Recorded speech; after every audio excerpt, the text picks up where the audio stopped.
que realmente faz alguém se tornar um serial killer?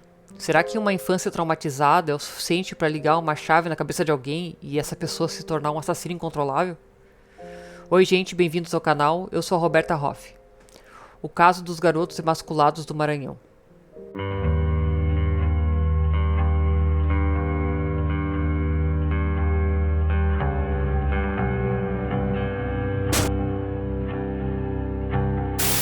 Esse caso diz respeito ao maior serial killer brasileiro, ou pelo menos um dos maiores.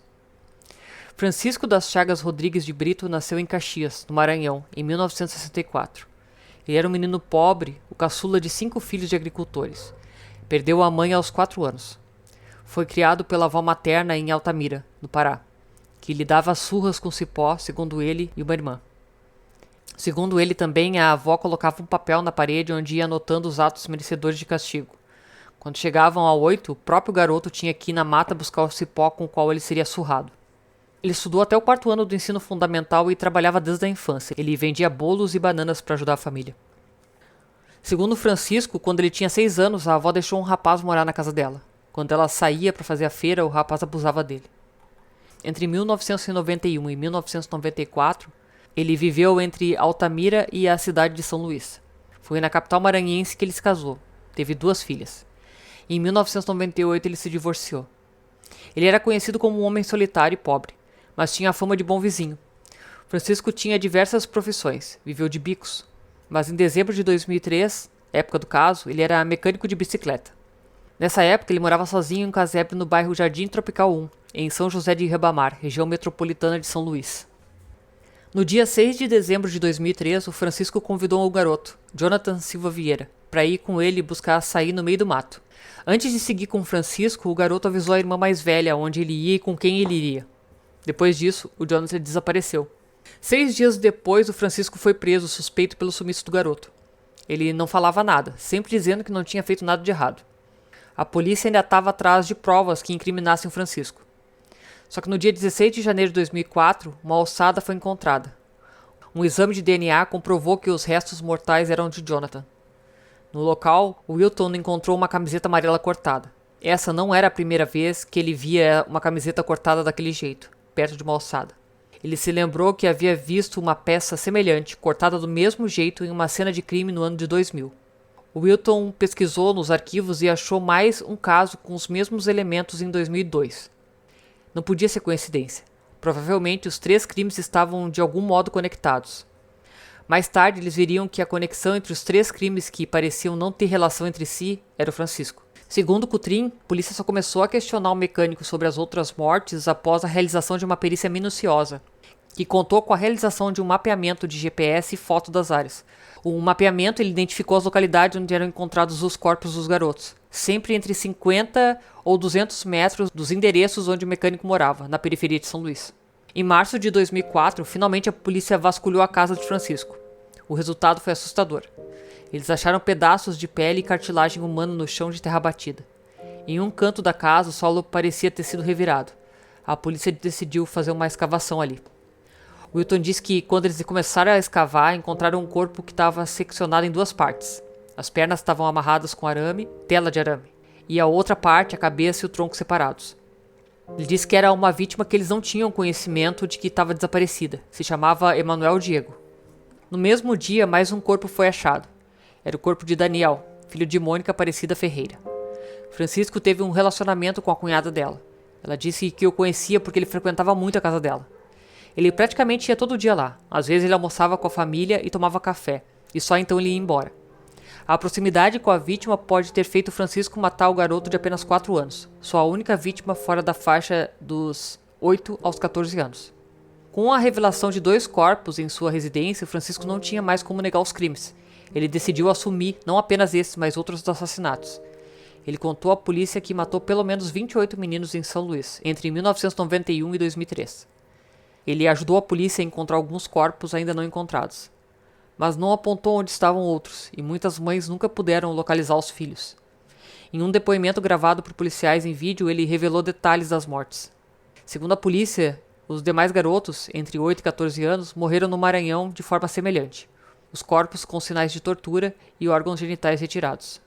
A sua vítima mais jovem, o menino Daniel Ferreira Ribeira, de apenas 4 anos, foi retirado de dentro de casa enquanto o pai dormia. Francisco chegou a atuar como voluntário na reconstituição realizada pela polícia. Mônica disse que essa é uma dor que ela vai levar para o resto da vida. A confissão do mecânico pode desdobrar investigações abertas em Altamira, no Pará, onde ele morou de 1989 a 1993. Mas, segundo Coutrin, até o momento não há relação com o caso daquela cidade. Nessa cidade eles investigavam Valentina de Jesus, acusada por mortes dos meninos na cidade paraense e absolvida em julgamento.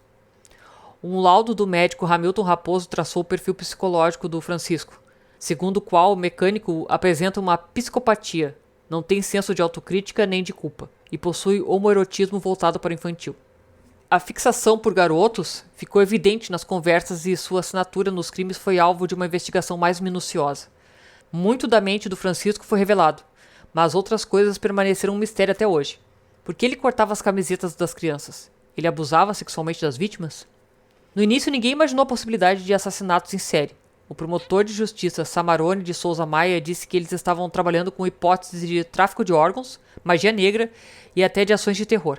Ele disse que a lição que ficou foi que o sistema judicial brasileiro não está preparado para esse tipo de criminoso. Para começar, a polícia teve dificuldade em provar a culpa do Francisco em todas as mortes com características semelhantes. Recorreram à pesquisadora Ilana Casoy, do Núcleo Forense do Instituto de Psiquiatria do Hospital de Clínicas, em São Paulo. Ela traçou o perfil psicológico do provável homicida e comparou ele com o Francisco. Os especialistas afirmam que cada assassino em série tem uma marca própria, sua assinatura. E atenção, aqui estão descritas algumas atrocidades. A assinatura dos homicídios do Francisco eram a emasculação das vítimas, sempre meninos, de no máximo 14 anos. Segundo os peritos, ele extraía os órgãos sexuais dos meninos com uma faca. Antes, ele estrangulava os meninos até que desmaiassem e abusava sexualmente deles. A morte se dava no estrangulamento ou depois por hemorragia. Segundo o inquérito policial, Francisco levava os garotos para as matas fechadas, convencendo eles a colher frutos ou caçar passarinho. Depois que ele matava os meninos, ele realizava o estranho ritual. Com um cone feito de folhas verdes, ele coletava o sangue do ferimento da emasculação. Caso fosse necessário, fazia novos furos no corpo até encher o cone. Ele desenhava uma cruz no chão e cobria com o sangue do menino morto. O órgão masculino era envolto num pedaço de camisa da vítima e jogado na água. Podia ser um rio, lagoa ou mar. Não raro, pequenos pedaços do corpo também eram amputados. Orelhas, dedos, panturrilhas, mãos ou mamilos. O cadáver era coberto com folhas de tucum, sempre tucum, uma espécie de palmeira espinhenta comum na região. As características do crime indicavam a atuação de um doente. Ele afirma que escutava vozes e via um ser branco flutuando a cerca de 40 centímetros do chão, mostrando sua próxima vítima. Mas testemunhas contam que Francisco não fazia o tipo de esquisito. A psicóloga Maria Adelaide de Freitas Cárias disse que ele era querido na vizinhança pobre onde morava. Era solícito, ele levava os doentes aos hospitais, comprava remédio, ajudava a limpar o terreno do vizinho. Já tinha se candidatado a presidente da Associação dos Moradores quando ele foi descoberto. A psicóloga atestou que o Francisco tinha, até certo ponto, consciência dos seus atos. O que faz uma pessoa solícita e querida em uma comunidade cometer atos monstruosos? Segundo os especialistas, não há explicação. Os assassinos em série são um fenômeno mundial. Fazem filmes sobre eles, mas ninguém os entende. A psiquiatra Ilana Casoy disse que eles não se classificam como psicopatas, depressivos, nem nenhuma das patologias conhecidas, e que ainda há pouco estudo sobre eles. Francisco afirma que nunca sentiu remorso pelos assassinatos, nem tinha pena das vítimas ou de suas famílias. Segundo a psicóloga, as declarações de que ouvia ordens de uma voz seriam uma forma dele responsabilizar alguém, uma força superior pelo que ele fez. Outra característica do Francisco é a inteligência. Ele concluiu apenas a primeira parte do ensino fundamental, até a 4ª série. Mesmo assim, ele fala com desenvoltura e em um universo vocabulário acima da média do seu grupo social. O teste de coeficiente de inteligência, o QI, indicou uma pontuação de 105, um nível considerado excelente para quem tem o seu histórico. Os policiais dizem que o Francisco fazia uma espécie de jogo com eles. Nos seus relatos sobre as mortes, seguia um ciclo de evolução. Primeiro, ele dizia que não se lembrava de nada. Aí, a cada descoberta do inquérito com quem ele era confrontado, ele afirmava: "Aí você me pegou nessa", e dava uma nova informação como prêmio aos investigadores. Os psicólogos não têm dúvida de que ele tenha matado todos os 42 meninos. Citam a assinatura peculiar de cada homicídio em série. E eles afirmam que ele não só assumiu os homicídios, como identificou os locais das mortes e forneceu detalhes que só poderiam ser descritos por quem participou delas. O promotor Maia disse que na localização dos corpos, a diferença entre os locais apontados por Francisco e os que foram levantados nas perícias era de apenas 50 centímetros. Isso levou à revisão dos processos antigos. 5 pessoas haviam sido presas pelos assassinatos do Maranhão, e uma delas tinha sido condenada. Os processos foram revistos. Mas o caso não estava encerrado, a polícia do Pará não aceitou as conclusões dos maranhenses. Lá, o caso era tratado como uma série de 19 vítimas, entre mortes, mutilações e tentativas de violação. Há um processo que julgou 7 acusados e condenou 6 deles por matar os garotos e mutilá-los em rituais de magia negra. Eles faziam parte de uma seita chamada Luz, L-U-S. A presidente da seita, Valentina de Andrade, autora do livro Deus, a Grande Farsa, foi a única absolvida. Dos 6 condenados, 2 estão presos. 3 fugiram e suspeita-se de que um deles seja morto. Rota Pessoa, presidente da Associação dos Familiares das Vítimas e mãe de um dos meninos mortos no Pará, disse que o Francisco era uma farsa, que ele poderia fazer parte do grupo que matou as crianças. Mas ele nunca poderia ter agido sozinho. Segundo ela, o que eles estavam fazendo era acobertar os poderosos. Ela se referiu a 2 médicos e uma empresária suspeitos dos assassinatos. O que reforçaria a tese dos paraenses é que houve pelo menos 5 ataques parecidos em Altamira quando o Francisco já estava no Maranhão. Quando o Francisco foi levado a Altamira para ajudar a localizar os corpos dos desaparecidos, ele indicou um local errado, onde só havia ossadas de animais no lugar. Uma hipótese é que o Francisco tenha tido contato com os membros da seita, aprendido a sua técnica macabra e replicado os assassinatos no Maranhão. Francisco afirma que conhecia apenas de vista um dos condenados pelas mortes no Pará. Por 4 votos a 3, o júri o considerou semi-imputável. Isso significava que ele era juridicamente responsável por seus atos, mas ele poderia ter uma redução de pena de até 2/3. O juiz concedeu uma redução de 1/3. Não fez muita diferença porque as penas são cumulativas. O julgamento teve início na segunda-feira, dia 23, no salão de eventos do SESI Araçagi, em São José de Ribamar. Esse primeiro dia ficou marcado pelo posicionamento do acusado, que resolveu dar uma nova versão para o caso. No depoimento prestado à polícia, o Francisco havia dito que o Jonathan morreu após cair de cabeça de uma saizeira. No tribunal do júri, ele confirmou que havia estrangulado o garoto e atribuiu o fato a perturbações ocasionadas por situações de abuso sexual que ele havia sido vítima aos 6 anos. Erivelton Lago tentou sustentar a tese de que o seu cliente possuía problemas mentais. No entanto, a tese do advogado foi totalmente descartada durante o depoimento da psicóloga clínica forense, Maria Adelaide Freitas Caires, que é a autora do laudo pericial sobre o acusado. A Maria Adelaide disse que o Francisco possui transtornos de comportamento, provavelmente em função dos abusos sexuais que ele afirmou ter sido vítima na infância. Porém, ela negou que o réu tinha problemas mentais. Segunda e última testemunha escolhida pela defesa do réu para prestar depoimento, a psicóloga disse que o Francisco das Chagas possui transtornos de personalidade que resultaram em um desvio de comportamento. Apesar de possuir suas capacidades de entendimento e autodeterminação diminuídas, Francisco não é um doente mental. Ele sofreu um trauma, um abuso sexual, quando criança. Fato que de alguma forma influenciou seu comportamento. Avalio que os assassinatos que ele confessou tenham mais caráter místico do que sexual. É como se cada vítima que ele matasse a própria dor que ele teve. Ele se salva e salva o outro do sofrimento, comentou a Maria Adelaide, que elaborou laudo psicológico sobre a personalidade do acusado. O depoimento da Maria Adelaide durou mais de 5 horas. Ela foi por diversas vezes questionada pelos promotores Samarone Maia e Carlos Henrique Brasil e pelo advogado Erivelton Lago. Maia, em um dos seus questionamentos, quis saber se Francisco era doente mental e se não tinha ciência das barbaridades que ele havia cometido. A psicóloga voltou a afirmar que o acusado possui desvios de comportamento em função do trauma sofrido na infância. Ela disse que doente mental ele não era e que a sua culpabilidade quem definiria seriam os jurados. O Wilton disse que o Francisco foi entrevistado por ele na Delegacia de Homicídios de São Luís, junto com o psicólogo forense Christian Costa. Naquela época, eles começaram a conhecer o homem por trás dos crimes. Depois de 3 dias de julgamento, o mecânico de bicicletas Francisco das Chagas Rodrigues de Brito, 41 anos, foi condenado a 20 anos e 8 meses de prisão por homicídio duplamente qualificado, cuja vítima foi o adolescente Jonathan Silva Vieira, 14 anos. Essa foi a primeira condenação do Francisco. Ele foi acusado ainda de assassinar e emascular outros 41 garotos. 29 na região da Grande São Luís e 12 em Altamira, no Pará, com idade variando entre 4 e 14 anos. Os assassinatos ficaram conhecidos internacionalmente como o caso dos meninos emasculados e colocou o Francisco na posição de maior assassino em série do país. Somente na comarca do município de São José do Ribamar, onde aconteceu o julgamento referente ao caso Jonathan, Francisco das Chagas responde a outros 14 processos. De acordo com o promotor da 2ª Promotoria de São José de Ribamar, Samarone Souza Maia, no primeiro semestre de 2007, o acusado foi julgado de forma simultânea pelo assassinato de pelo menos 7 meninos. Ele disse que essa possibilidade existiu porque foram assassinatos praticados em um curto espaço de tempo, no mesmo perímetro urbano, e que, a exemplo do caso de Jonathan, o Ministério Público possuía uma vasta gama de provas contra o réu.